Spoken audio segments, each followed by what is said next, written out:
Hello everyone, welcome back to Avi's Monopoly. आज की इस वीडियो में हम लोग पढ़ने वाले हैं फैक्टराइजेशन। तो चलिए डायरेक्ट वीडियो पे पढ़ते हैं। क्लास 8 का चैप्टर फैक्टराइजेशन। अब देखो, फैक्टराइजेशन वैसे मैंने क्लास 8 का बोला है, तो इससे ये मत समझना कि ये सिर्फ क्लास 8 तक ही सीमित रहने वाला है, क्योंकि ये जो चैप्टर है ना भाई, तुम्हें एक्चुअली बताता हूँ, ये चैप्टर इतना ज़्यादा इम्पॉर्टेंट है। इसके अंदर कुछ ऐसी चीज़ें हैं जो तुम्हें 9th 10th 11th में, जब तुम क्वाड्रेटिक इक्वेशंस या फिर तुम्हारा पॉलिनोमियल नाम का चैप्टर आएगा, linear equations in one variable नाम का चैप्टर आएगा, तब तुम्हें इन चीज़ों की ज़रूरत बहुत ज़्यादा पड़ने वाली है। समझ में आ रही है मेरी बात? तो चलिए फिर स्टार्ट करने वाले हैं। आज हम लोग इस चैप्टर को बिल्कुल बेसिक से स्टार्ट करेंगे। मतलब एक एक चीज़ तो मैं समझाऊंगा धीमे धीमे कि वो क्या होता है, कैसे करा जाता है, और धीमे धीमे एडवांस लेवल तक बढ़ते जाएंगे। तो बात करते हैं व्हाट इज़ फैक्टराइजेशन, कि फैक्टराइजेशन होता क्या है। Factorisation is the process of factorising. अब यहाँ पे फैक्टराइजिंग उसने वर्ड बोल दिया कि ये प्रोसेस होता है फैक्टराइजिंग करने का। एन एक्सप्रेशन, कोई भी एक एक्सप्रेशन देगा, उसको फैक्टराइज करने का प्रोसेस कहलाता है factorisation. As the product of two और मोर एक्सप्रेशंस। क्या मतलब है कि तुम कोई भी एक एक्सप्रेशन दे दी, ठीक, कोई भी एक एक्सप्रेशन दे दी और उसको तुमने किन्हीं दो एक्सप्रेशंस के प्रोडक्ट में लिख दिया, तो यही हमारा फैक्टराइजेशन कहलाता है। समझ में आई ना मेरी बात? बेसिकली क्या होता है फैक्टराइजेशन? ये एक ऐसा तरीका होता है जिससे आप एक एक्सप्रेशन को खोल कर उसको दो या दो से ज़्यादा एक्सप्रेशन की प्रोडक्ट्स के अंदर लिख देती हैं। अब जैसे यहाँ पर देखो, factorisation is the reverse process of expanding. लोग बोलते क्या है कि फैक्टराइजेशन एक्सपैंडिंग का रिवर्स होता है, बट कैसे होता है, आखिर क्या है इसकी पीछे की वजह, तो बात करते हैं इसके ऊपर। सबसे पहले अब यहाँ पे कुछ अलग सी चीज़ें आने वाली हैं, वो सब मैं तुम समझाऊंगा। बात करते हैं। अब देखो, expansion of 2x plus 3y, मतलब 3x, तुम्हें एक सवाल यहाँ पे दिख रहा होगा 2x प्लस 3y करके, इसके एक्सपेंशन को कैसे करोगे? एक्सपेंशन तुमने करना सीख रखा होगा अलजेब्रिक एक्सप्रेशंस एंड आइडेंटिटीज वाले चैप्टर के अंदर। तो भैया देखो, 2 इंटू एक्स करोगे 2x हो जाएगा, और फिर इसकी 3 से भी मल्टीप्लाई होगी, मतलब इसकी इससे फिर इसकी इससे, तो 2 into x 2x, 2 into 3y 6y। ये हो गया हमारा आज का आंसर। तो फैक्टराइजेशन इसका रिवर्स प्रोसेस है। हाँ, तो इसका मतलब है कि ये जो एक्सप्रेशन मिली है इसका factorisation 2 into x plus 3y हो जाएगा। अब कैसे होगा ये सब मैं तुम्हें अभी बताऊंगा। चलिए फिर अब आगे बढ़ेंगे हम लोग अपने method of common factors. So कहना चाहता हूँ, there are 3 methods of doing expanding reverse. Expanding reverse का मतलब तुम अब समझ ही चुके हो, फैक्टराइजेशन। तो फैक्टराइजेशन करने के लिए बेसिकली 3 तरीके होते हैं। अब तुम बोलोगे नहीं 4 तरीके होते हैं, मतलब कौन कौन से पूछूंगा मैं, तो कॉमन फैक्टर और रीग्रुपिंग भी होता है। अरे देखो, कॉमन फैक्टर और रीग्रुपिंग तुम एक साथ ही सीखोगे। क्यों? क्योंकि कॉमन फैक्टर और रीग्रुपिंग दोनों एक ही सिद्धांत पर काम करते हैं, बस रीग्रुपिंग में हल्का सा चेंज होता है, ठीक। तो मेथड ऑफ कॉमन फैक्टर या रीग्रुपिंग बोल लो, उसके बाद यूजिंग आइडेंटिटीज, फिर लास्ट में एक सबसे इम्पॉर्टेंट चीज़ है मिडिल टर्म स्प्लिटिंग, जो कि तुम्हारे आगे तक तुम्हें 10th 11th 12th तक काम कराने वाला। अगर तुम 11th में तुमने मैथ स्ट्रीम ले ली भैया, या फिर तुम अगर कॉमर्स स्टूडेंट भी रहोगे, क्योंकि कॉमर्स विद मैथ्स वाला ऑप्शन आता है, तो अगर तुम कॉमर्स विद मैथ्स वाले स्टूडेंट हो या फिर मैथ्स वाले स्टूडेंट हो साइंस की स्ट्रीम से, तो तुम्हें इन चीज़ों की बहुत ज़्यादा ज़रूरत पड़ेगी। आगे भी तुम्हारा ये साथ नहीं छोड़ेंगे। तो बात करेंगे अब हम लोग मेथड ऑफ कॉमन फैक्टर्स या रीग्रुपिंग की। अब एक सेकंड ना, मैं इसको, इन सवालों को थोड़ी देर के लिए मैं छुपा देने वाला हूँ, क्योंकि इन सवालों की ना मैं तुम्हें अभी समझाऊंगा कि कैसे इनको करना है, क्या इनकी तरीके होते हैं। तो देखते हैं। पहला है मेथड ऑफ कॉमन फैक्टर या रीग्रुपिंग, जिसको तुम बोलते हो। देखो, कॉमन फैक्टर से तुम क्या समझते हो? तुमने अब तक 6th 7th या फिर तुमने 5th तक क्या क्या पढ़ रखा है? तुमने एलसीएम के बारे में पढ़ा है, जिसको तुम हिंदी में लसह बोलते हो, है ना, और एचसीएफ के बारे में पढ़ रखा है, ठीक। अब तुम्हें इन दोनों की फुल फॉर्म्स भी पता है क्या? एलसीएम की क्या होती? लोएस्ट कॉमन फैक्टर, और एचसीएफ की हाईएस्ट कॉमन फैक्टर। एलसीएम की sorry lowest common multiple factor बोल दिया था गलती से, तो लोएस्ट कॉमन मल्टीपल होती है एलसीएम की एंड एचसीएफ की होती है हाईएस्ट कॉमन फैक्टर। ठीक, तो यहाँ पर बेसिकली तुम्हें करना क्या है, इन टर्म्स का, ये जो दो टर्म दे रखी है, जैसे इस सवाल को करना है तुमको, तो इन दो टर्म्स का तुमको एचसीएफ निकालना है। जी हाँ, एचसीएफ। अब एचसीएफ से तुम्हारे दिमाग में कौन सी चीज़ आती है भाई? एचसीएफ का नाम सुनते ही तुम्हारे दिमाग में कौन सी चीज़ आती है? कौन सी चीज़ आती है? फटाफट सोचो कि भैया ऐसा नंबर जो इन दोनों को कंप्लीटली डिवाइड कर दे, ऐसा नंबर जो इन दोनों को कंप्लीटली डिवाइड कर दे। और ये बेसिकली है क्या? ये है 2 इंटू एक्स। ये क्या है? ये 2 इंटू 3 इंटू वाई। तो भैया क्या कॉमन फैक्टर, क्या इनका एचसीएफ है? तुम एक्स वाई को भूल जाओ, चलो एक्स वाई को भूल जाओ क्योंकि एक्स और वाई कॉमन दिख नहीं रहा तुम्हें। एक्स भूल जाओ और वाई भूल जाओ, तो क्या बचा? 2 और 6। 2 और 6 का एचसीएफ क्या होता है? 2 होता है ना? हाँ 2। तो 2 ही हमारे इस सवाल का जवाब नहीं है। क्यों? क्योंकि अभी तुम 2 को बाहर निकालोगे, क्योंकि यहाँ पर सिर्फ अकेला 2 थोड़ी ना था। देखो तुमने 2 को बाहर निकालने की कोशिश करी थी, निकाल लिया। अंदर क्या बचा? अब यहाँ पे x है, x का x बचेगा क्योंकि 2 से, मतलब देखो जब भी तुम बाहर निकाल लो तो अंदर क्या बचेगा वो पता करने के लिए तुमको हर एक टर्म से यहाँ जो बाहर निकालो उसको डिवाइड करना होगा। कैसे? सुनना ध्यान से। मानो मैंने तुमसे बोला 2x प्लस 6y में से 2 कॉमन बाहर निकाला, तो 2x को 2 से डिवाइड करो, तो 2 से 2 कैंसिल आउट, तो x बचेगा। यहाँ पर प्लस का प्लस लगाया, 6y था जिसको तुमने 2 से डिवाइड करा, तो ये 3 प्लस में 3y हो गया। तो अब समझ में आया क्यों 2x प्लस 3y की एक्सपेंशन 2x प्लस 6y थी और क्यों फैक्टराइजेशन 2x प्लस 6y का 2 इंटू x प्लस 3y था। क्लियर हुआ होगा, आई होप सो। अब बढ़ते हैं रीग्रुपिंग की तरफ। कॉमन फैक्टर का मेथड समझ में आ गया ना? कॉमन फैक्टर कैसे निकालते हो? हाईएस्ट कॉमन फैक्टर निकालो उन नंबर्स का, जो भी हाईएस्ट कॉमन फैक्टर आए उसको बाहर निकालो और उसके बाद जो भी अंदर बचे उसको उसी हिसाब से, साइंस के हिसाब से यूज़ करके लिख डालो। समझ में आ गई मेरी बात? तो आगे बढ़ेंगे अपने सवालों की ओर। अब रीग्रुपिंग के थ्रू करना है। अब देखो रीग्रुपिंग का जो मेथड है ना, मैं तुम्हें एक चीज़ बता देता हूँ सीधी कि रीग्रुपिंग तुम्हें करनी तभी आ पाएगी जब तुम्हें ये पता है कि कॉम्यूटेटिव लॉ क्या कहता है और एसोसिएटिव लॉ क्या कहता है। ठीक, देखो कॉम्यूटेटिव लॉ और एसोसिएटिव लॉ हमसे ये कहता है कि अगर हम कोई भी 2, 3 या 4 नंबर्स को लेते हैं और उनको आपस में ऐड करते हैं तो उनका ऑर्डर मैटर नहीं करता। अच्छा, एसोसिएटिव क्या कहता था उसकी बात नहीं करने वाले। कॉम्यूटेटिव क्या कहता था, इतना याद रखो, ऑर्डर कभी भी मैटर नहीं करता है। समझ में आ गई मेरी बात? ऑर्डर कभी भी मैटर नहीं करता है। ठीक, और खासकर एलेवेंथ स्पेशली तो कभी भी ऑर्डर मैटर नहीं करता, चाहे वो प्लस के तौर में हो चाहे माइनस के तौर पे हो। ठीक, अब यहाँ पे प्लस दिख रहा है। अब तुम सोचोगे इन 4 में कुछ कॉमन देखते हैं सबसे पहले, है ना? देखते हैं, आओ। तुम्हें क्या x इसमें है बट इन दोनों में, मतलब इसमें है बट इन दोनों में नहीं है। अच्छा, y इसमें है बट इन दोनों में नहीं है। इसमें है बट इन दोनों में नहीं है। तो हम क्या करेंगे? तब तुम्हें 4, जैसे ही जहाँ भी तुम्हें जिस भी क्वेश्चन के अंदर 4 टर्म्स दिख जाएं, जिस भी क्वेश्चन के अंदर तुम्हें 4 टर्म्स दिख जाए तो 2 और 2 के पेयर बना के उनको फैक्टराइज करो। कैसे? देखो तुम्हें इन दोनों में कुछ सिमिलैरिटीज दिख रही तो इन दोनों को एक साथ कर लो। हाँ, इनमें तुम्हें सिमिलैरिटी दिख रही, इनको एक साथ कर लो। आ जाओ फिर, एक्स स्क्वायर प्लस एक्स ए हमारा साथ आ गया, प्लस का ए वाई तो बचा ही था और साथ में वाई एक्स हो गया। अब निकालो कॉमन। अब इन दोनों में कुछ कॉमन है क्या? है भाई, क्या कॉमन है? एक्स कॉमन है, एक्स बाहर निकाल लो। आ जाओ, एक्स बाहर निकालो तो अंदर क्या बचा? यहाँ पे देखो एक्स से डिवाइड करा तो 2x थी, 1x बाहर आ गई तो 1x अंदर बची। ठीक, तो 1x बच गया।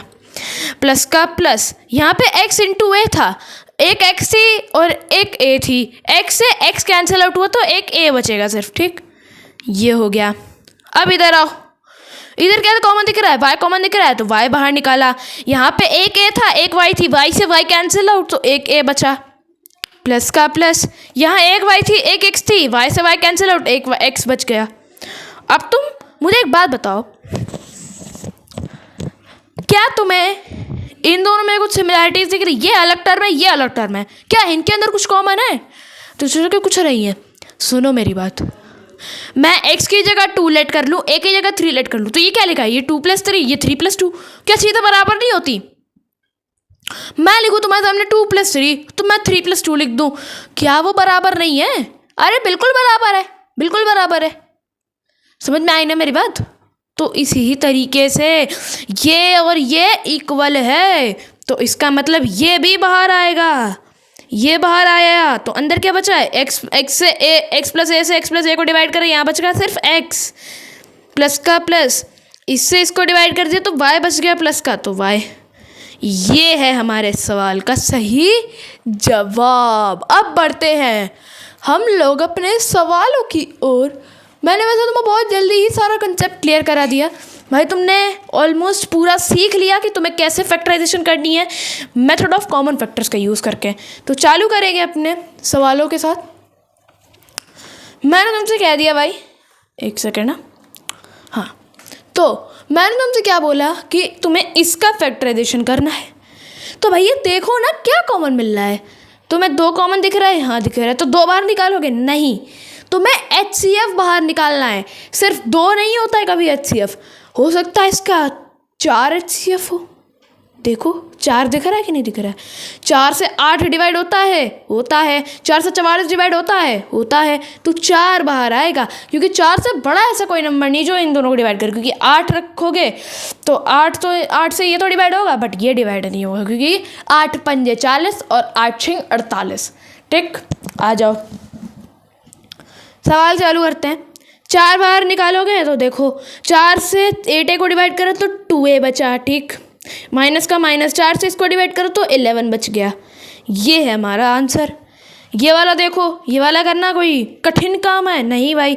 यहाँ पे देखो, जब तुम्हें ऐसे सवाल देखने को मिले तब तुम्हें क्या करना है, अगर दोनों के अंदर तुम्हें वेरिएबल पार्ट सेम दिख रहा है तो, और तुम्हें पावर्स की फॉर्म में दे रखी चीज़ है, तो तुम्हें सबसे छोटी पावर को कॉमन निकालना है। हमेशा हमेशा तुम्हें सबसे छोटी पावर कॉमन निकालनी है। समझ में आ गई मेरी बात? हमेशा सबसे छोटी पावर कॉमन निकालो।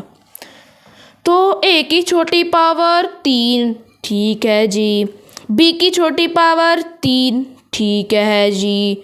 अब देखो a का क्यूब मतलब 3 ऐसी, तीनों की 3 बाहर आ गई तो कुछ भी नहीं बचा, यानी कि ठेंगा 0, और 4 a थी जिनमें से 3 a बाहर आ गई तो एक a बची, तो एक b बच गया, सॉरी b बोलना चाह रहा था, माइनस 4 a थी जिनमें से 3 बाहर आ गई तो एक बची, और 3 b थी, तीनों की तीनों बाहर आ गई तो ठेंगा, ठीक, b माइनस a। आंसर आ गया। अगले सवाल पे पढ़ते हैं। अब इसके अंदर क्या कॉमन दिख रहा है, 2 कॉमन दिख रहा है, ठीक, बट अब यहाँ पर वेरिएबल पार्ट्स भी कॉमन दिख रहे हैं, तो वेरिएबल पार्ट्स भी निकालोगे। m की सबसे छोटी पावर 2, तो 2 तो बाहर आएगा ही, साथ में m का स्क्वायर बाहर आएगा। n की सबसे छोटी पावर 1, तो अगर n की पावर यहाँ पे 1 होगी, 0 मत बोल देना, क्योंकि n की पावर 0 1 हो जाएगा, वो किसी भी नंबर की पावर 0 1 होता है। समझ में आ गई नहीं मेरी बात?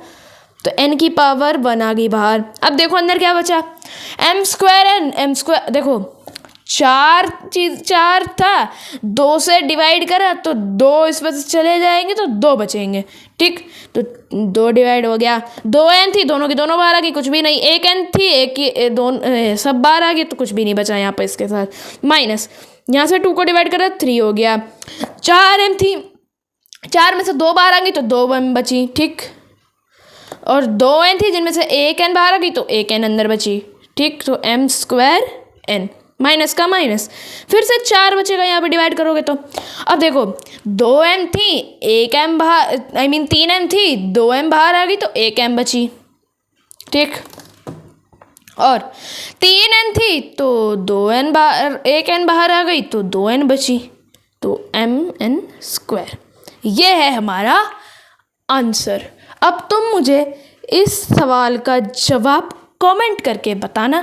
आगे भी सवाल है, रुकने नहीं वाले आज सवाल तुम करो सिर्फ, क्योंकि आज मैं सवालों की वैरायटीज़ तुम्हारे लिए लेकर के आया हूँ। मज़ा बहुत आने वाला है, स्किप तो गलती से भी मत करना तुम वीडियो को। आइए बढ़ते हैं अपने आगे के सवालों की ओर। सो गाइस, पढ़ते हैं अपने इस सवाल की ओर। अभी एक और पेज भर के सवाल है, कमी नहीं आज सवालों की, करते जाओ बस तुम सवाल।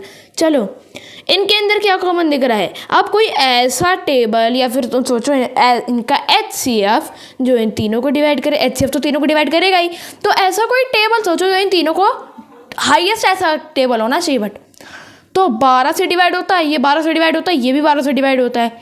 इसके अलावा कोई नंबर हो सकता है? देखो भाई 24 से ये दोनों डिवाइड नहीं होते, और भी बहुत सारे तुम कॉम्बिनेशंस लगाने की कोशिश करोगे बट नहीं होगा। तो 12 का 12 बाहर आ जाएगा। अब देखो P की सबसे छोटी पावर 2 बाहर आ गई, Q की सबसे छोटी पावर 3 बाहर आ गई। अंदर क्या बचेगा? आ जाओ देखो देखो देखो फटाफट देखो। 12 से 24 को डिवाइड करा, 2 बचा। 4P थी, 2P बाहर आ गई तो 2P बची। ऐसे सोचो, मेरे पास 4 एप्पल थे, ठीक, या फिर आपके पास 4 एप्पल थे, मैंने आपसे 2 ले लिए या आपने मुझसे 2 ले लिए, तो आपके पास या मेरे पास कितने एप्पल बचे? 2 एप्पल बचे ना, है ना? 2 बचे कि नहीं बचे? 4 उंगलियां थी, 2 उंगलियां फोल्ड कर रही, 2 उंगलियां ही तो बचेंगी बस, तो 2P बच गए, P का स्क्वायर। और 3Q थी, मतलब 3 उंगलियां थी, तीनों की तीनों फोल्ड कर ली तो एक भी नहीं बची। तो ऐसे ही Q 3 थे, तीनों के तीनों बाहर आ गए तो कुछ भी नहीं बचा, माइनस का माइनस लगाओ। 12 3 36 होता है, 3P है, 2P बाहर आ गई तो 1P बची, ठीक। 4Q थे, 3Q बाहर आ गए तो 1Q बचा, PQ। प्लस का प्लस लगाओ। 60 है, 12 पंजे 60 होता है। अब P के स्क्वायर का P का स्क्वायर बाहर आ गया, Q की पावर 3 है, Q की पावर 5 है, तो ये Q की पावर 2 बचेगा। अब तो समझ ही गए होगे कैसे कर रहा हूँ सवालों को। और आगे बढ़ेंगे, सवाल करो आज, ठीक। अब इनमें अब तुम सोचोगे ये थोड़ा खतरनाक सवाल आया। अरे भाई कुछ खतरनाक नहीं इन सवालों के अंदर, देखो ध्यान से एक बार, सोचो क्या आंसर हो सकता है इसका। अरे भाई तुम्हें A प्लस बी यहाँ भी दिख रहा है, A प्लस बी यहाँ भी दिख रहा है, तो A प्लस बी बाहर निकालो ना। A प्लस बी बाहर निकाला, लो भाई अंदर क्या बच गया? अंदर बच गया एक 5A माइनस 4B, और माइनस का माइनस लगाया, यहाँ पे बच गया 4A माइनस 3B। अब क्योंकि ये लाइक टर्म्स हैं तो ऐड सब्ट्रैक्ट करे जा सकते हैं, तो लो भाई 5A minus 4B minus 4A plus 3B, क्योंकि जब माइनस को अंदर लेके जाओगे तो साइन चेंज हो जाएंगे, इतना याद रखना। आगे बढ़ेंगे तो यहीं पे हमारा सवाल छूटेगा क्या? नहीं, क्योंकि आगे भी सवाल बढ़ेगा। A प्लस बी बाहर, 5A minus 4A equals to A minus 4A plus 3B minus B, ये हमारा आंसर आ जाएगा। आगे बढ़ेंगे सवालों पर। अब यहाँ पे तुम्हें क्या दिख रहा है? यहाँ पे A प्लस 3B कॉमन दिख रहा है, बट यहाँ पे पावर 1 है, यहाँ पे पावर 2, तो एक ही पावर बाहर आएगी, तो A प्लस 3B बाहर आ गया। अंदर क्या बचा? यहाँ पे 12 बच गया, ठीक है, माइनस का माइनस, यहाँ 8 बच गया, ठीक, 8 बचा। और देखना अभी तुम्हें एक चीज़ नोटिस कराऊंगा जो तुम्हें शायद से बहुत कम लोगों ने नोटिस करी होगी, बट इस 12 और इस 8 में भी तो कुछ कॉमन है। क्या 4 कॉमन दिख रहा है कि नहीं दिख रहा है? तो इन शॉर्ट ये हमारा गलत था, ये हमने गलत करा है। हमको क्या करना चाहिए था? हमको ये करना चाहिए था कि हम 4 भी साथ में बाहर निकालते, तो 4 भी बाहर निकाला और A प्लस 3B भी साथ में बाहर निकाला। अब देखो यहाँ पर 3 बचेगा सिर्फ, और यहाँ पर 2 इंटू A प्लस 3B बचेगा। समझ में आ गई मेरी बात? अब देखो यहाँ पर, अब तो तुम्हारे लिए इजी है मेरे भाई, अब तो इजी है। अब क्या प्रॉब्लम है सवाल में? अब तो कर सकते हो, आ जाओ। तो देखो 4 इंटू A प्लस 3B, और ब्रैकेट में देखो 3 minus 2 into A 2A minus 2 into minus plus 3B, तो माइनस का 6B, और यही हमारा आंसर हो जाएगा। समझ में आ गई मेरी बात? और आगे बढ़ते हैं। ये सवाल लल्लू पल्लू सा बिल्कुल। A प्लस बी बाहर आ रहा है तो निकालो। यहाँ बच गया सिर्फ P स्क्वायर, यहाँ बच गया Q स्क्वायर, और तीसरे वाले में बच गया R स्क्वायर। ये हमारा आंसर है। इस वाले को करना तुम समझ ही चुके हो अब तक तो। देखो भैया अब यहाँ पर इनमें वापस से 4 कॉमन दिख रहा है। क्यों? क्योंकि देखो ना 8 और 12 4 के मल्टीपल है, क्योंकि ये 2 अलग अलग टर्म है, ये वाली अलग टर्म है और ये पूरी एक टर्म है। इतना याद रखना, अलग अलग टर्म नहीं है दो। वैसे तुम इसको एक टर्म 2 3 4 5 ऐसे काउंट करो, ना ना ना ना, वो नहीं है, वो नहीं है, 2 टर्म है सिर्फ। आ जाओ सॉल्व करते हैं।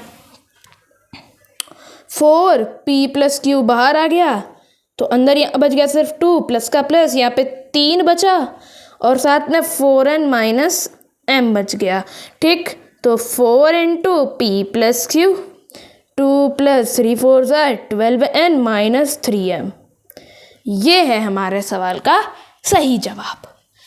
ये वाला करना मुश्किल है किसी के लिए, क्योंकि देखना ध्यान से, अब इस सवाल के अंदर एक नई चीज़ है जो मैं तुम समझाना चाह रहा हूँ। आओ, अब यहाँ पर तुम m माइनस n और m माइनस m एक चीज़ नहीं है। क्यों एक चीज़ नहीं है? क्योंकि 2 माइनस 3 और 3 माइनस 2 क्या एक बात होती है? अरे नहीं ना। तो क्या फिर m minus n n minus m बराबर होगा? नहीं होगा। तो हम इसको कैसे चेंज करें?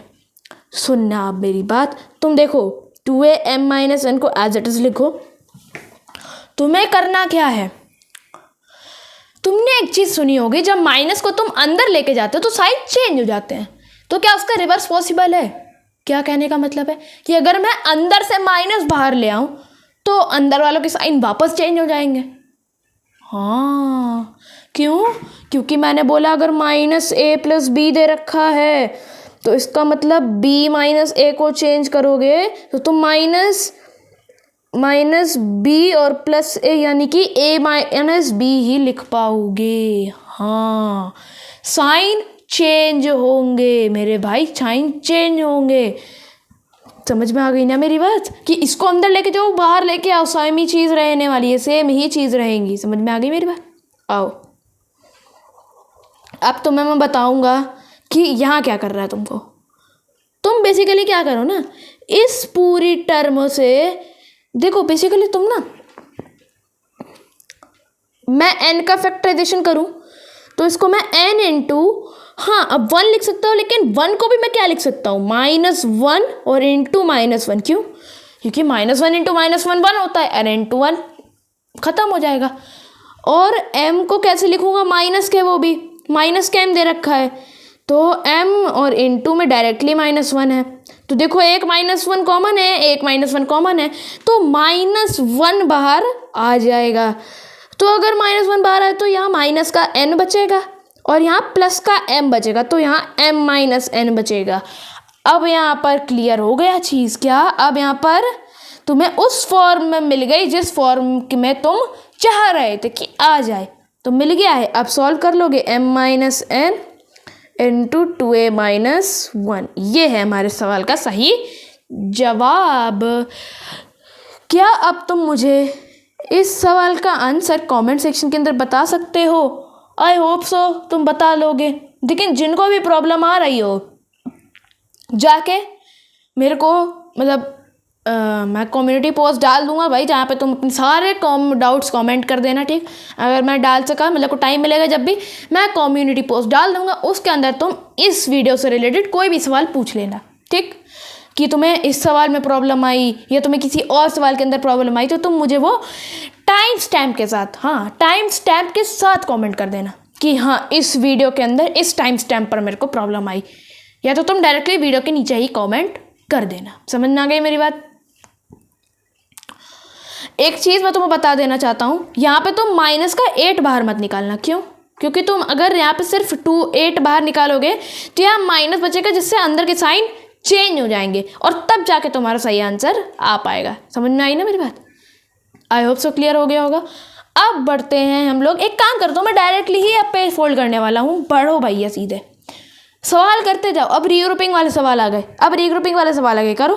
अब यहाँ पे रीग्रुप ऑलरेडी है। क्यों? क्योंकि इनमें ए कॉमन है, इनमें बी कॉमन है। निकालो बाहर, ए बाहर निकाला, ए माइनस सी, बी बाहर निकाला प्लस का, तो A minus C again, A minus C into A plus B.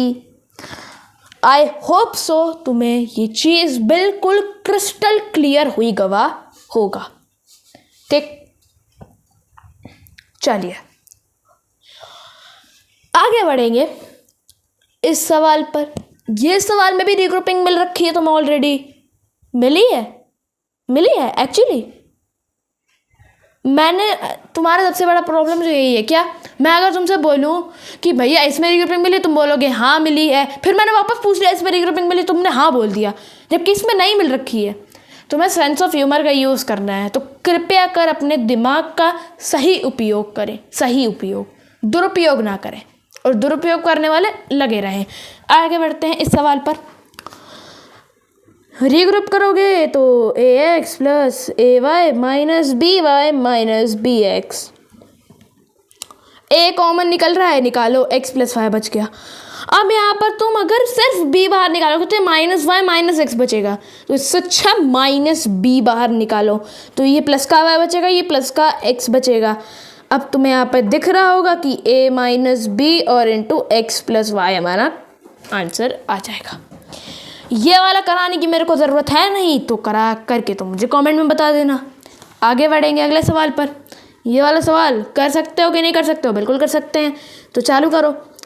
देखो, ए स्क्वायर माइनस ए सी एक साथ minus B C plus A B एक साथ, ए बाहर निकाला, ए माइनस सी, यहाँ पर हमने क्या कॉमन निकाला, यहाँ पे हमने बी कॉमन निकाला, तो ये बच गया पॉजिटिव ए और माइनस सी। समझ में आ गई मेरी बात?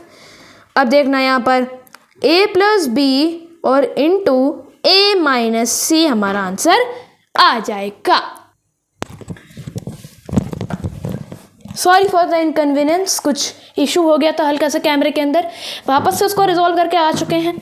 अब अगले सवाल की ओर बढ़ेंगे। ये वाला तुमने कर चुके हो, ये वाला कराने की ज़रूरत पड़ेगी, मेरे को नहीं, तुम कर सकते हो। ये वाला सवाल देखो, इंटरेस्टिंग है थोड़ा सा। मैं तुम्हारे लिए यहाँ पर क्या करने वाला हूँ, सुनना ध्यान से। अब तुम सोचोगे यहाँ पर रीग्रुपिंग करना चाहते हैं हम, चाहो तो रीग्रुप कर लो। मैं तुम्हें एक सिंपल तरीका बता रहा हूँ, अभी सिंपल सा तरीका है बिल्कुल। मैंने क्या किया, C माइनस 11 में से सिर्फ पहले 1 को बाहर निकाला और C माइनस 11 हमने एज इट इज़ रखा, और हमने क्या किया, इन दोनों में से माइनस ए भी बाहर निकाला। माइनस ए भी निकालने की वजह है, क्यों? क्योंकि अगर हम माइनस ए भी बाहर निकालेंगे तो ये माइनस 11 हो जाएगा, ये प्लस का C बचेगा, क्योंकि माइनस का प्लस हो जाएगा, तो C और माइनस 11 हो जाएगा। अब देख लो कितना आसान हो गया सवाल, 1 माइनस ए बी और इंटू C माइनस 11, और चाहते तो रीग्रुप कर लो, रीग्रुप करो, आओ ना तुम रीग्रुप कर लो। अब C minus A B C minus 11 plus 11 A B, आओ C बाहर निकाला, यहाँ 1 बचेगा, 1 माइनस ए बी। हमने क्या निकाला कॉमन, माइनस 11 बाहर निकाला, तो यहाँ बच गया प्लस का 1 और यहाँ बच गया माइनस का ए बी, तो ये वापस से C minus 11 into 1 plus 1 minus A B बच जाता। समझ में आ गई मेरी बात? ये सवाल देखो, मैंने अब तक तुम्हें ऑलमोस्ट 5 होमवर्क दे दिए हैं।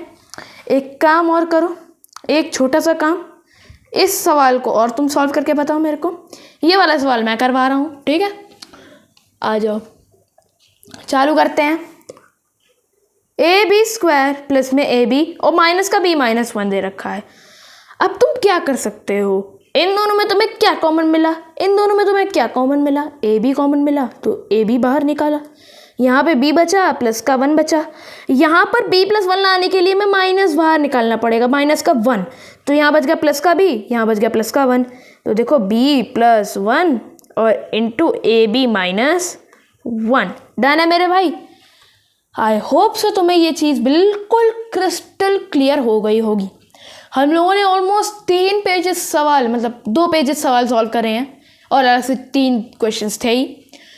तो हम लोगों ने इतनी प्रैक्टिस कर ली है कि अब हमसे कोई भी इस टाइप के सवाल पूछेगा करके, तो हम उसको देखते ही आंसर बता सकते हैं कि हाँ इसका ये होगा, इसका ये होगा, इसका ये होगा। ठीक, तो तुम्हारी प्रैक्टिस अब बन चुकी है क्योंकि। तो चलिए फिर पढ़ते हैं अब हम लोग अपने फैक्टराइजेशन यूजिंग आइडेंटिटीज़ की तरफ, क्योंकि अब मज़ा आने वाला है, क्योंकि बढ़िया बढ़िया सवाल मैं तुम्हारे लिए लेकर के आया हूँ और वो चीज़ें तुम्हारे लिए अब बहुत ज़्यादा इंपॉर्टेंट बनने वाली है। तो चलिए फिर बढ़ते हैं उस क्वेश्चन की तरफ। सो गाइस, पढ़ते हैं हम लोग अपने फैक्टराइजेशन यूजिंग आइडेंटिटीज़ की तरफ। देखो, तुम्हें जब भी फैक्टराइजेशन यूजिंग आइडेंटिटीज़ करना पड़े तब तुम कैसे करोगे, मैं तुम्हें वो बताने वाला हूँ। तो तैयार रहो मेरे भाइयों, बिल्कुल एकदम क्या कहते हैं ना, बढ़िया लेवल के क्वेश्चंस आने वाले हैं अब। ठीक, अब तुम बोलोगे कि हमारे स्कूल के अंदर हमको चार आइडेंटिटीज़ बताएं कि उन आइडेंटिटीज़ का फैक्टराइजेशन करना होता है। बट जो चौथी वाली आइडेंटिटी है ना, जो चौथी वाली आइडेंटिटी है x प्लस ए इंटू एक्स प्लस बी वाली आइडेंटिटी, वो वाली आइडेंटिटी मैं तुम्हें अभी नहीं कराने वाला। क्यों? क्योंकि वो आइडेंटिटी ही तुम्हारी यूज होगी मिडिल टर्म स्प्लिटिंग के अंदर। अब समझ में आया? समझ में आ गई ना मेरी बात? बिल्कुल क्रिस्टल क्लियर। सॉरी, थोड़ा सा इनकन्वीनियंस हुई। चलिए चालू करेंगे। ये तीन आइडेंटिटीज़ हैं जो तुम्हें याद रखनी है। क्या है? A square plus 2ab plus B square बराबर होता है ए प्लस बी का होल स्क्वायर। जब ये तुम्हें फॉर्म मिल जाए तब इसका फैक्टराइजेशन में ए plus B into A plus B लिखना है, इस वाले का ए माइनस बी इंटू ए माइनस बी लिखना है, इसका ए प्लस बी ए माइनस बी लिखना है। कैसे लिखना है वो मैं तुम्हें बताने वाला हूँ। तो कमर की पेटी बांध लो, कुर्सी की पेटी, अगर कुर्सी पर बैठे हो तो कुर्सी की पेटी बांध लो, कहीं पर भी बैठे हो तो वहाँ से पेटी बांध लो। चालू करने वाले हैं अब लोग अपने सवालों के साथ। कैसे अप्लाई करना है इन चीज़ों को। तो देखो, तुम्हें बेसिकली जो क्वेश्चन देगा ना वो एक्सपैंडेड फॉर्म में देगा, तुम्हें उसे कॉन्ट्रैक्ट करके लिखना होता है। इतना तो तुम्हें पता चल गया। अब तो तुम्हें बेसिकली क्या देखना है, अगर तीन टर्म्स का क्वेश्चन है तो पहली या दूसरी आइडेंटिटी में से कोई एक आइडेंटिटी तो लगनी है। और अगर सब जगह प्लस है तो कौन सी आइडेंटिटी लगेगी? पहली आइडेंटिटी लगेगी ना। और अगर हर जगह माइनस है तो एक जगह माइनस है तो ए माइनस बी या होल स्क्वायर वाली लगेगी। और अगर दो टर्म है तो ए स्क्वायर माइनस बी स्क्वायर लगेगी। तो इस वाली में पहली आइडेंटिटी का यूज़ होने वाला है। तो पहली आइडेंटिटी कैसे यूज़ करनी है, आइए अब उस चीज़ पर बढ़ते हैं। मज़ा आने वाला है, रुक जाइए अभी, एक्साइट ना हो। चलिए, क्या कॉमन मिला? कुछ कॉमन है सब में? 4 कॉमन है, इसमें नहीं है। पी इन दोनों में इसमें नहीं है, क्यू इन दोनों में इसमें नहीं है। ठीक, अब तुम बोले 1 कॉमन है, लेकिन 1 से काम नहीं बनता, 1 से काम नहीं बनता। तो तुम क्या करोगे? तुम सोचो, क्या ये किसी का स्क्वायर है? किसी का स्क्वायर? हाँ है। किसका स्क्वायर है? ये 2p का स्क्वायर है, प्लस का प्लस। अब ये बीच वाला छोड़ दो अभी। ठीक, ये किसका स्क्वायर है? किसी का स्क्वायर है। हाँ भाई स्क्वायर है। किसका? क्यू का स्क्वायर है ये तो बीच वाला तो देखोगे तो 2 इंटू 2p इंटू क्यू। क्यों? क्योंकि 2 इंटू 2 4 और p into Q P Q, तो 4pq। अरे ये तो एग्जैक्टली वही फॉर्म मिली।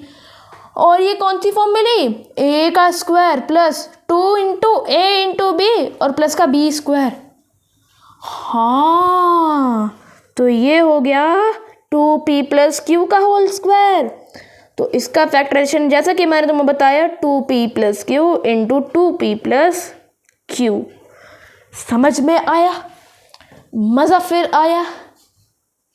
चलिए फिर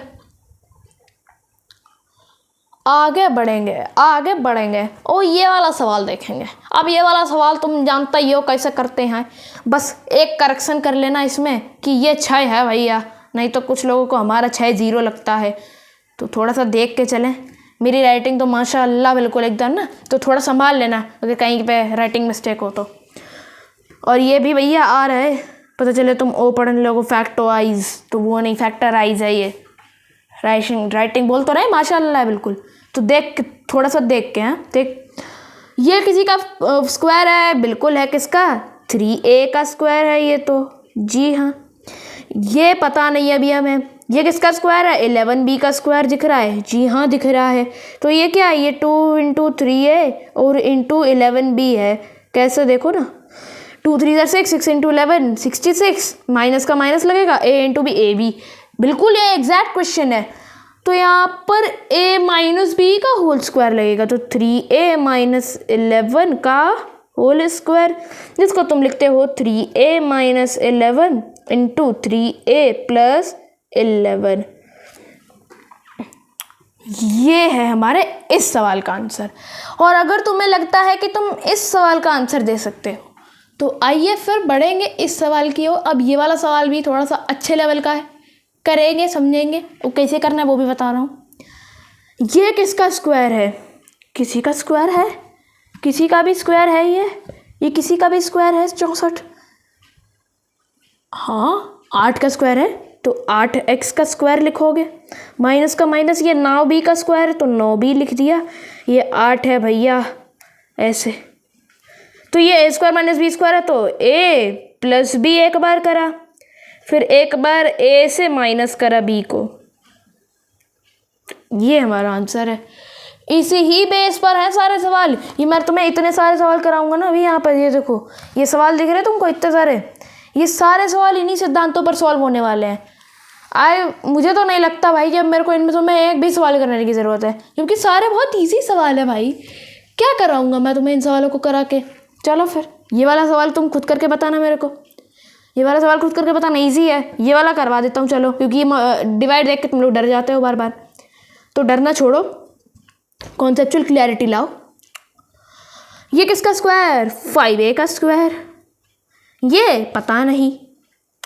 ये किसका स्क्वायर? ये b/2 का होल स्क्वायर। तो ये क्या होगा? ये होगा 2 × 5a और इंटू में b/2। ठीक, ये हो गया। तो ये a + b का होल स्क्वायर लग रहा है। आगे का मेरे भाइयों तुम खुद कर सकते हो तो कर लेना भाई, क्योंकि सवाल बहुत इजी हैं मेरे भाई, सही बता रहा हूँ। ये वीडियो कम से कम नहीं तो आधे घंटे की हो चुकी है ऑलमोस्ट, और अब तक मैंने तुम्हें ढंग से सारे सवाल कराए, तो मुझे नहीं लगता तुम्हें ये सवाल कराने की भी मेरे को ज़रूरत पड़ने वाली है।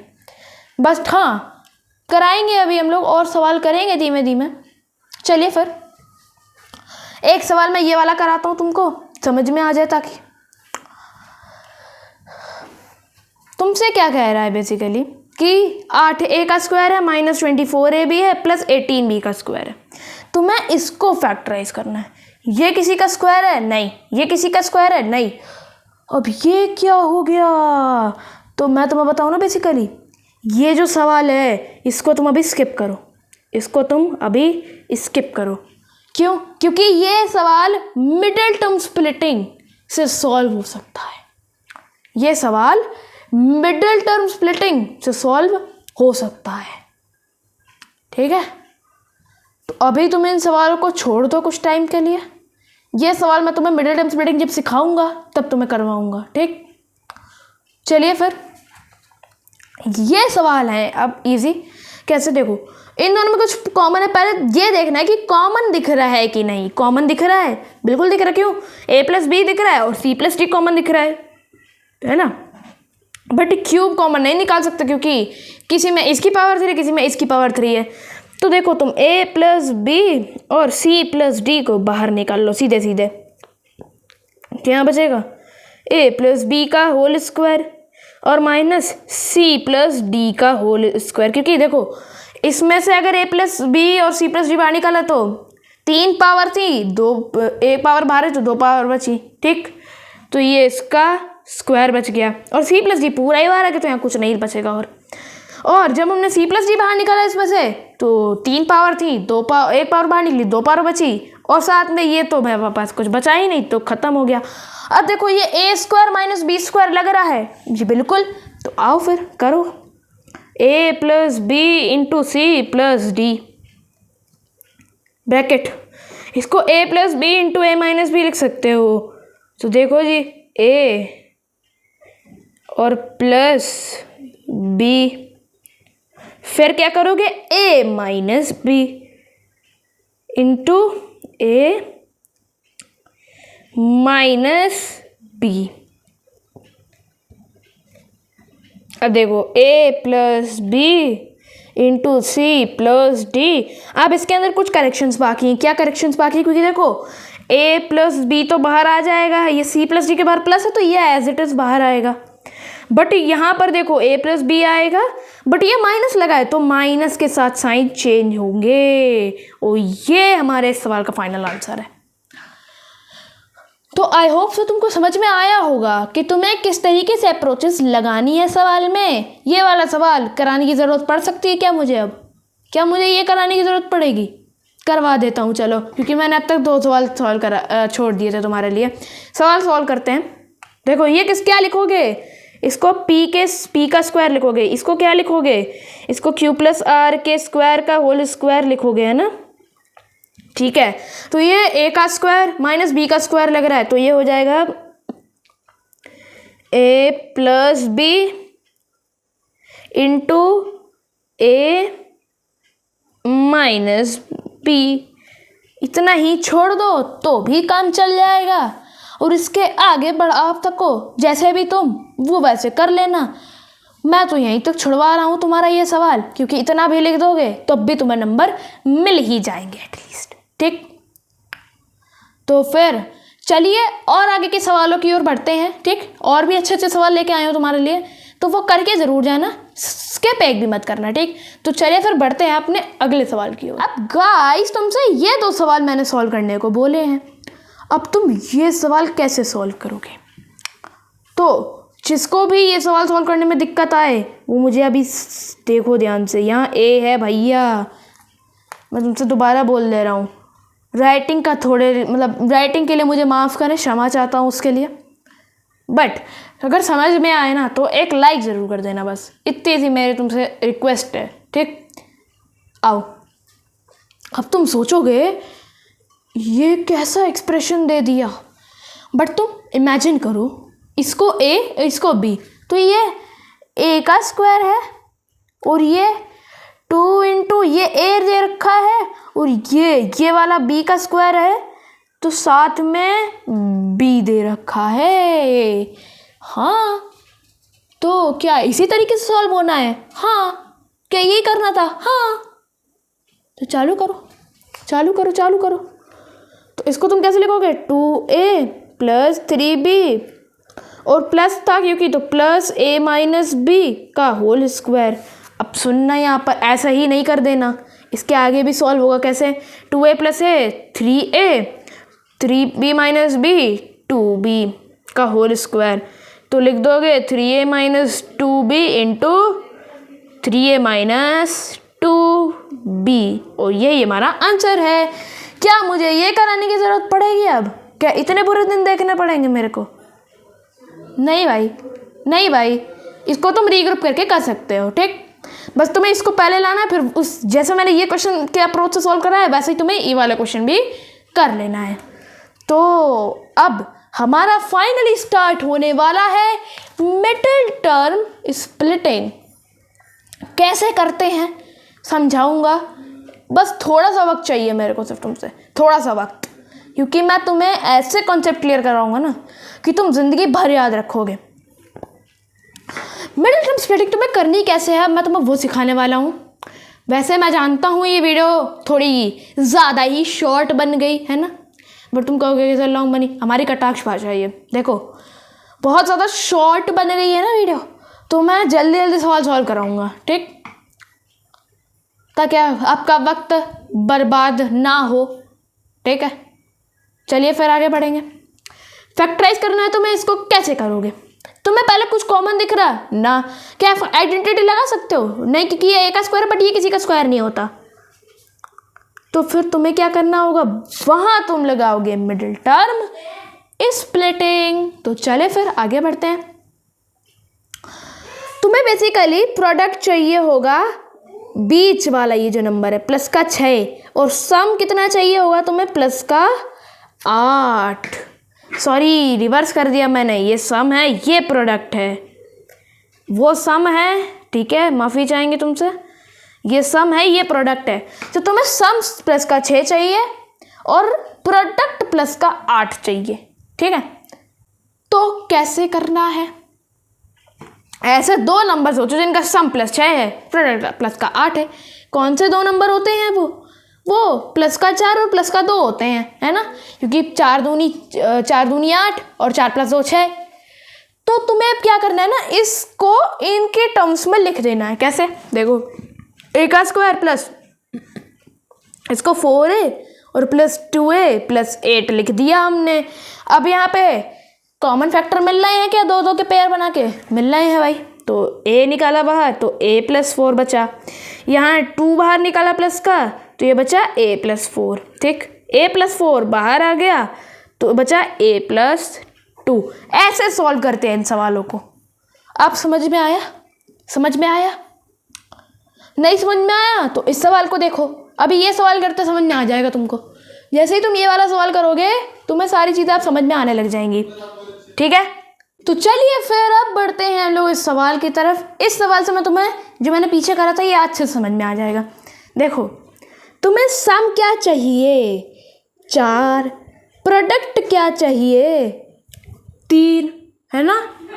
सम क्या चाहिए 4, प्रोडक्ट क्या चाहिए 3। बस एक चीज़ याद रखना, यहाँ पे साइन के साथ उठानी चीज़ें कि अगर 4 है तो प्लस के 4 के साथ उठाना, 3 है तो प्लस के 3 के साथ उठाना, तो ये रहेगा सीन, ठीक। तो ऐसे कौन से 2 नंबर होते हैं 2,2, है ना। 2,2 हो सकता है, बट 2,2 का सम 4 कहाँ से हो गया, कब से होने लग गया इनका सम। अच्छा, तो क्या ले सकते हैं फिर हम लोग, मल्टी प्रोडक्ट तो 3 चाहिए ना, लेकिन सम तो इनका 4 होता है यार, प्रोडक्ट तो 3 मिल नहीं रहा, तो कौन से नंबर हो सकते हैं वो, क्या वो 3,1 हो सकता है, क्यों 3 + 1 4, 3 एकम 3, पुट करो a² plus single a plus 3a plus 3। अब देखो a बाहर निकाला a + 1, 3 बाहर निकाला a + 1, तो a + 1 इंटू a + 3, ये है इस सवाल का सही जवाब। मैंने ये वाला प्रोसेस कैसे करा तो समझ में आ ही चुका होगा ना, रीग्रुपिंग से करते हुए आ रहे हैं हम लोग यही वाले प्रोसेसेस, तो तुम्हें इतनी दिक्कत परेशानी नहीं होनी चाहिए, ठीक है। आगे बढ़ते हैं, इस सवाल को करना है अब तुमको। ये वाला सवाल कोई खतरनाक नहीं है बिल्कुल तुम्हारे लिए, इजी है ना, इजी है कि नहीं है। सम क्या चाहिए, प्रोडक्ट क्या चाहिए, प्रोडक्ट चाहिए प्लस का 4, सम चाहिए माइनस का 5, इस बार सम चाहिए माइनस का 5। तो देखो प्रोडक्ट प्लस का चाहिए, सम माइनस का चाहिए, तो दोनों नंबर माइनस के होने चाहिए कि नहीं होने चाहिए, बिल्कुल होने चाहिए। तो हम क्या करेंगे, -4, -1 ले सकते हैं, बिल्कुल ले सकते हैं, क्यों, जो -4 इंटू -1 प्लस का 4, और -4 -1 -5, समझ में आ गई ना मेरी बात, इजी है। पुट मारो सीधे, अब सीधे पुट कर दो, x² - x और माइनस का 4x प्लस का 4, तो देखो x कॉमन निकाला, x - 1 बचा, माइनस का 4 कॉमन निकाला, तो अब माइनस का 4 कॉमन निकाला तो यहाँ प्लस का x बचेगा या माइनस का 1 बचेगा, क्योंकि यहाँ पे अगर 4 कॉमन निकाले तो तब माइनस का x बचा, लेकिन माइनस का 4 बाहर निकाले तो सिर्फ x और यहाँ पे माइनस का 1 बचेगा, तो x - 1 एक साथ, x - 4 एक साथ। आई होप सो क्लियर हो चुका होगा तुम सबको। आगे बढ़ेंगे अपने, इस सवाल पर कराने की ज़रूरत नहीं पढ़ने वाली, आई थिंक सो मुझे नहीं पढ़ने वाली ज़रूरत इसकी, तो तुम लोग इस सवाल को खुद से कर लेना, ठीक, खुद से तुम इस सवाल को कर लेना। तो फिर अब बढ़ते हैं अपने अगले सवालों की ओर, जो मैं डायरेक्टली ही तुम्हें लेकर जाने वाला हूँ। अब इसके अगले पेज पर जो मैंने 3 सवाल लिख रखे हैं, वो 3 सवाल तुम्हें सॉल्व करने, क्योंकि मैंने वो तुम्हारे लिए लिखे हैं, तो जाते जाते वीडियो के अंदर उन 3 सवालों को देखते हुए जाना और उनको सॉल्व करके मुझे कमेंट में आंसर बताना, ठीक। ये सवाल करना आता है तुमको, करना आता है ना, बिल्कुल इजी है ना। क्या अभी भी कराऊं ये सवाल मैं, आई थिंक सो मेरे को कराने की ज़रूरत नहीं पड़ने वाली, लेकिन जिनको प्रॉब्लम आ रही है देखो मेरे साथ। प्रोडक्ट चाहिए माइनस का 66, सम चाहिए माइनस का 31, तो ले सकते हैं हम लोग -33 प्लस का 2, क्यों, क्योंकि देखो -33 + 2 -31 होता है, और -33 × 2 -66 होता है। हाँ जी, आ जाओ आ जाओ। तो पुट करो सीधे, तो p² - 2p -33p और -66, p कॉमन निकाला तो p कॉमन निकाला तो p - 2, यहाँ से क्या कॉमन निकाला, माइनस का 33 कॉमन निकाला, तो यहाँ बच गया p - 2 कि p + 2। अब सोचने वाली बात है मेरे भाइयों, सोचने वाली बात है, क्योंकि हम लोगों ने देखो प्रोडक्ट हमको माइनस चाहिए था, हमने एक नंबर माइनस का रख दिया, और सम हमें माइनस का चाहिए तो हमने बड़े वाले नंबर का साइन माइनस का रख दिया। हमने जब इन दोनों नंबर्स को इस तरीके से लिखा तो हमने गड़बड़ ये कर दी कि यहाँ पर माइनस लगा दिया था, अरे चचवा प्लस था ये, तो प्लस आएगा, ठीक है ना, समझ में आ गई मेरी बात। तो शांत रहें कृपया करके, आगे बढ़ेंगे अपने सवाल पर, ठीक है। तो देखो p प्लस का 2 हो जाएगा, ठीक, तो p + 2 इस तरफ, p - 33 एक साथ। समझ में आ गया? ये सवाल कर सकते हो तो कर देना भैया। ये वाला सवाल करवा देता हूँ क्योंकि इसमें नई चीज़ आ रही है। क्या? देखो प्रोडक्ट तुमको क्या चाहिए? प्रोडक्ट अब यहाँ पर सिर्फ 2 नहीं चाहिए, तुम्हें यहाँ पर चाहिए 2 इंटू 2। जी हाँ, 2 इंटू 2 चाहिए, तो यानी कि 4 चाहिए। प्लस का और सम चाहिए 5। 2 नंबर निकालो, ऐसे कौन से हो सकते हैं? कौन से हो सकते हैं आखिरकार? वो 4, 1 ही तो हो सकता है ना। 4 + 1 5, 4 एकम 4, ईजी है। तो पुट मारते हैं सीधे। 2a² प्लस का 4ab प्लस का ab और प्लस में 2b का स्क्वायर। तो 2 बाहर आ गया और a बाहर आ गया। ठीक, यहाँ पर सिंगल a बच गया, यहाँ पर 2 बच गया और b बच गया। यहाँ पर से कॉमन निकाला, क्या b बाहर निकाला हमने, तो यहाँ पर बच गया a और यहाँ पे बच गया 2b। ठीक है, तो a + 2b बाहर आ गया, यहाँ बच गया 2a और प्लस का b, और यही हमारा आंसर है। अगले सवाल को तुम्हें जस्ट इसी तरीके से सॉल्व करना है, तो ये सवाल मुझे तुम करके बताना कमेंट सेक्शन के अंदर। तो इसी के साथ हमारी वीडियो होती है समाप्त, बट इन 3 सवालों के साथ, इन 3 सवालों के जवाब तुम्हें कमेंट सेक्शन के अंदर टाइम स्टैम्प के साथ, ठीक, इनके जवाब तुम्हें मुझे कमेंट के अंदर विद टाइम स्टैम्प मुझे कमेंट करके बता देना। ठीक, तो इसी के साथ मिलूंगा तुमसे अपनी अगली वीडियो के अंदर। तब तक के लिए stay connected, keep healthy and thank you very much.